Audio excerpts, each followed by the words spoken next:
just fishing, fishing, just fishing. Jigging jerks, jigging jerks, jigging jerks, fishing. Jigging jerks, jigging jerks, just fishing. Jigging jerks, jigging jerks, jigging jerks, fishing. Jigging jerks, jigging jerks, just fishing. Jigging jerks, jigging jerks, jigging jerks, fishing. Jigging jerks, jigging jerks.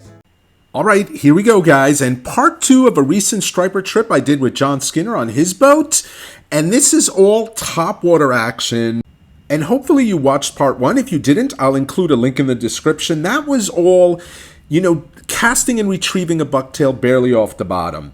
Well, about an hour and a half into that trip, the bite kind of slowed down a lot, and we saw some birds working in the deeper parts of this rip area, and we decided to try and use our spoons and hopefully get them. And man, we get there and the fish are busting at the surface. I mean busting. It was acres of bass feeding on very small bait, and they just did not want to take the spoons. And Skinner decided to use a popper.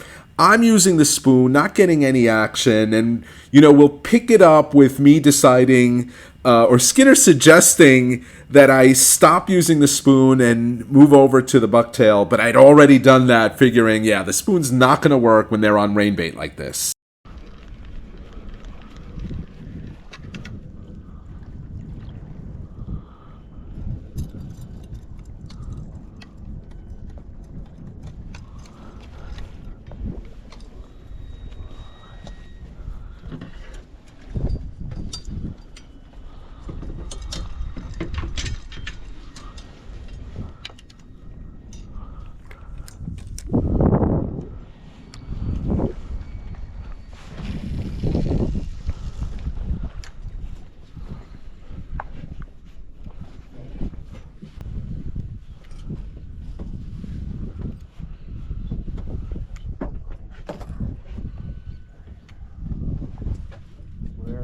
They're over there. Okay. You're better off. You might be better off casting a bucktail. Anyway, yeah. Oh, you are. I gave up on that, Skinner. It just seemed like a futile effort.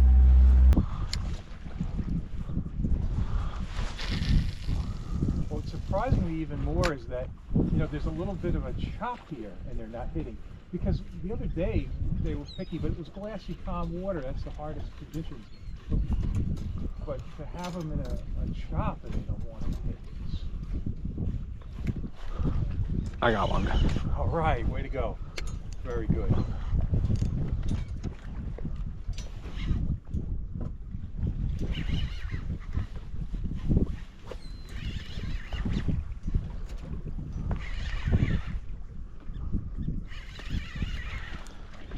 I don't know when you do this, like what I was doing, I was not on the bottom. Oh yeah. No, yeah, I was like... I have to blow up on the plug. Oh, I wish I saw that. Oh, come on. Oh, it's right there. Come on. Oh, you're still boiling it. Still there.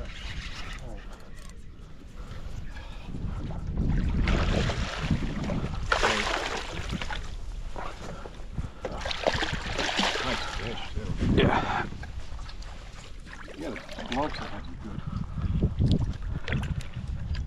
This is number 10.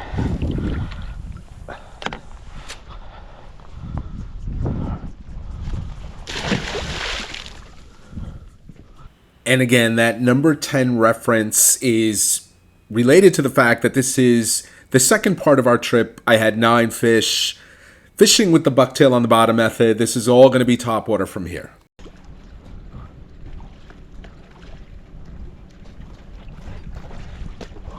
Oh, I'm on.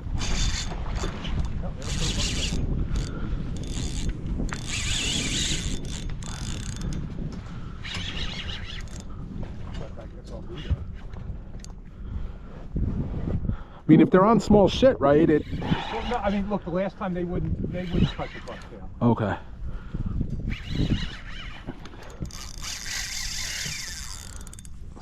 This feels a little better.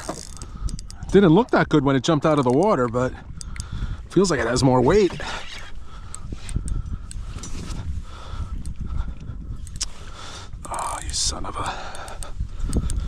into this side of the boat.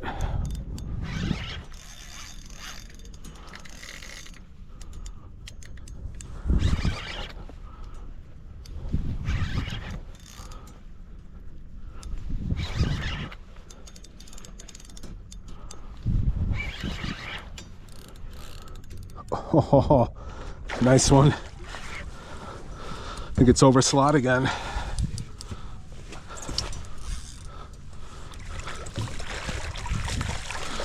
Got you. Oh, no, I don't. Yes, I do. Stop it.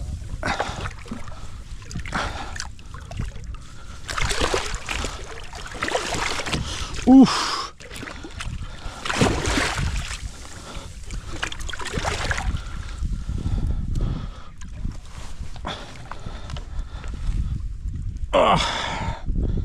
This one very nice. Very nice. And you heard Skinner and I just talking about this. He was out a couple days earlier with his brother, same type of topwater life, and they weren't hitting the bucktails then. And again, I'm not savvy enough, experienced enough in this style of fishing to know that that can change day to day. Per Skinner, it can. But yeah, today those bucktails were working. Right here now.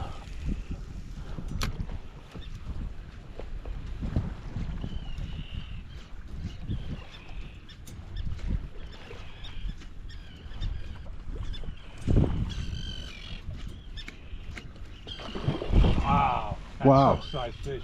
Wow. Had nothing to do with me either. Oh, really? No. Nothing to do with me.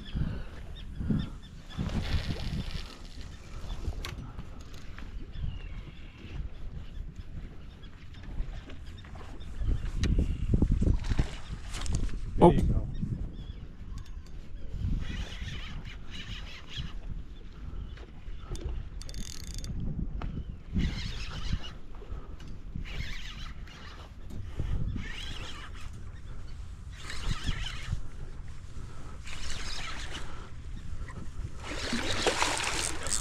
Little guy.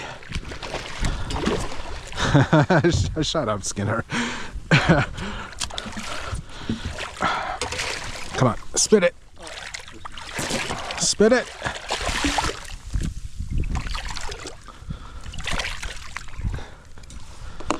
Yep.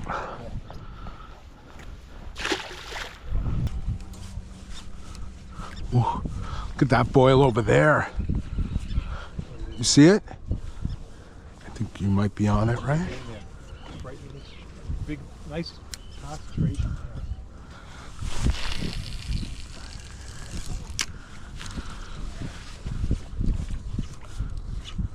I got him. Ah! Oh, he's on. He dropped it and then he came back. Not big though.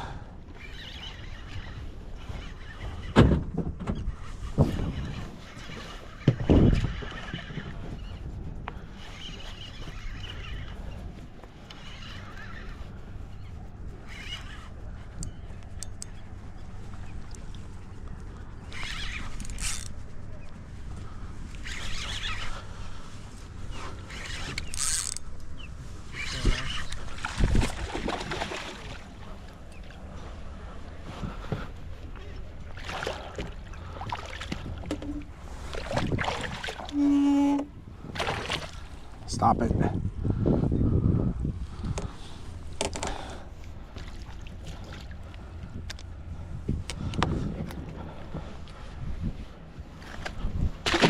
And I don't think I've ever fished this specific style before. I'll try and explain what I was doing.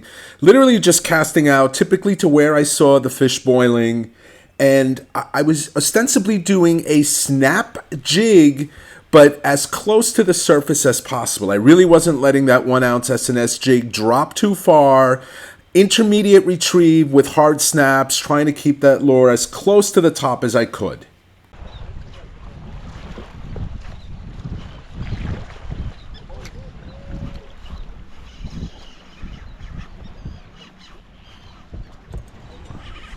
Yeah? Yeah, right near the boat. I was trying to something. Whoa.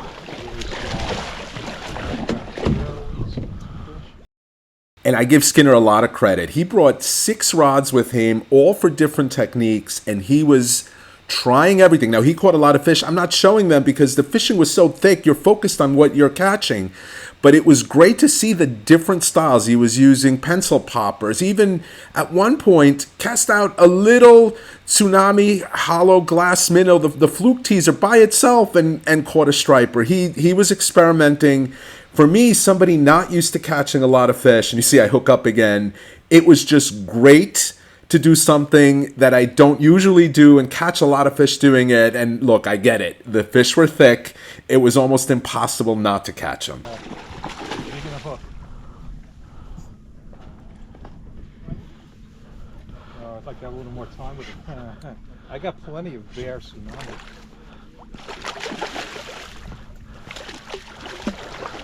Hey, listen, this is 15 for me. I am beyond thrilled, Skinner. Beyond.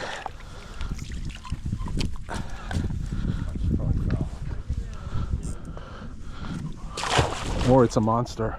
No. I want to see what this is. No, it's not gonna be big. This is really, you know. Oh, I'm using a light rod too.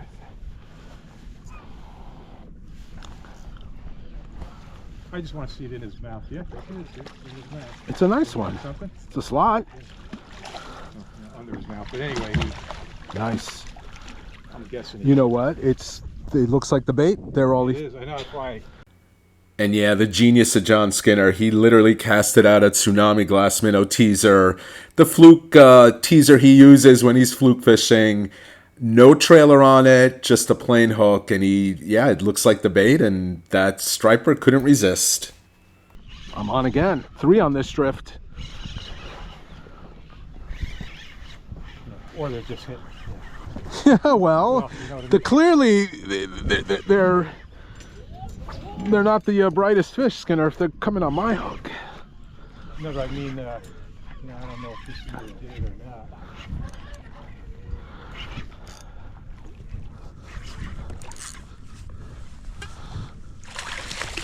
Come on, spit it, spit it, spit it.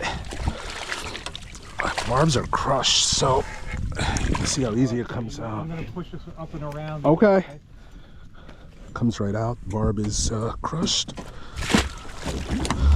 And hey, besides making the fish easier to release, and if you gut hook them, making it easier to get out, and likely preventing mortality on some of these gut hooked fish, the other advantage of crushing the barb, sometimes that bucktail snaps back at you. We'll see that here.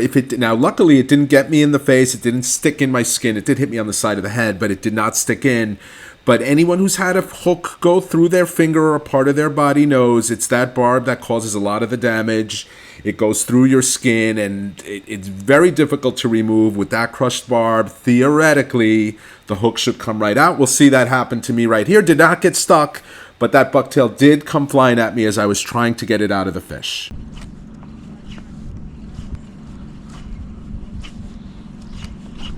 There we go.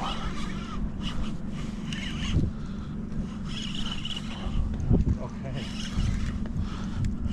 I thought I heard your reel going.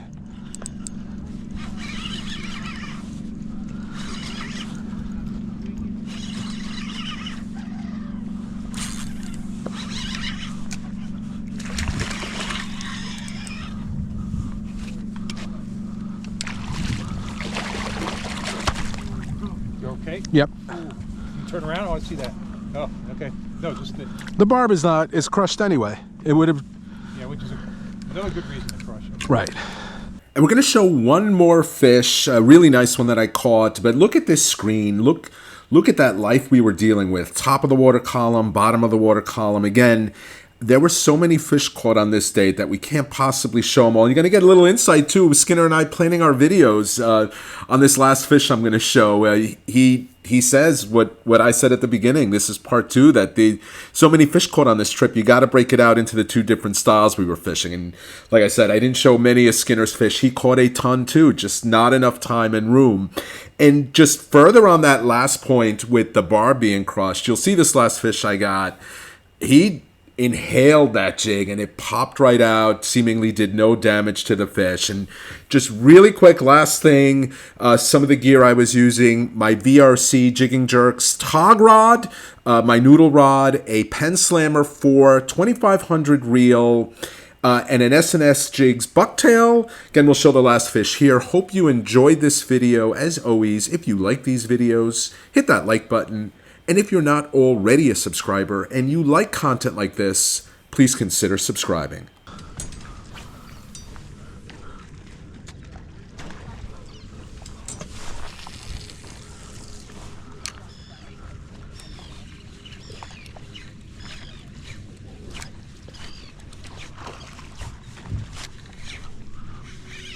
There's your 20. There's 20, yep.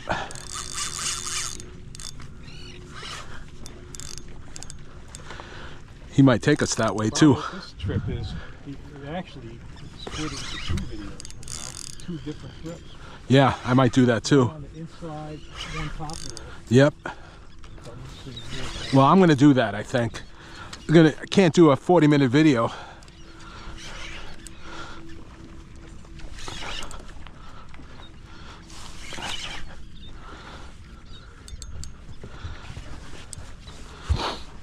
Big one? Nah, let's go wait. Oh, that's a good one, yeah. I mean, I see the shadow, but Yeah, no, it's not really bad. Nice. Really nice. Yeah, look at the mouth. Again, he wanted it, man. He's got that thing buried. All right, buddy.